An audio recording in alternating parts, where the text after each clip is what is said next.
नमस्कार, एबी मराठीच्या उजनी अपडेटमध्ये आपलं स्वागत आहे। इंद्रायणी नदीसह पुणे जिल्ह्यामधील घाटमाथ्यावरती होत असलेल्या पावसामुळे उजनीत मोठ्या प्रमाणामध्ये पाणीसाठा आलेला आहे आणि त्यामुळे उजनी धरण लवकरच प्लसमध्ये जाणार आहे। उजनीत मोठा विसर्ग येतो आहे, मात्र आज दिवसभरामध्ये उजनीत किती पाणी आलं, सध्याचा विसर्ग किती आहे, किती टक्क्यानं वाढ झाली, आज सायंकाळी 6चे अपडेट मी आपल्याला देतोय। आज सायंकाळी 6 वाजताच्या अपडेटनुसार उजनीत येणारा विसर्ग हा दुपारी 3 वाजतापेक्षा थोडासा कमी झालेला असून तो सध्या 1,56,000 क्युसेक्सनं पाणी जे आहे ते दौंड येथून उजनीमध्ये येत आहे। उजनीची टक्केवारी आपण पाहिली तर उजनी ही -8.57% इथपर्यंत जो आहे तो पाणीसाठा आलेला आहे। आज सकाळी उजनी ही -20% होती।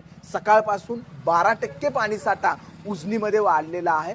उजनीमध्ये येणारा विसर्गाचा फ्लो जर 10 ते 12 तास असाच राहिला तर उजनी सकाळपर्यंत जे आहे ते आपल्याला मायनसच्या विळख्यातून प्लसमध्ये आलेले दिसेल। मात्र इंद्रायणी नदीमध्ये असणारा जो पाण्याचा पूर होता तो थोडासा कमी होताना आपल्याला दिसतो आहे। येणारे जे पाणी आहे ते थोडंसं कमी झालेलं आहे।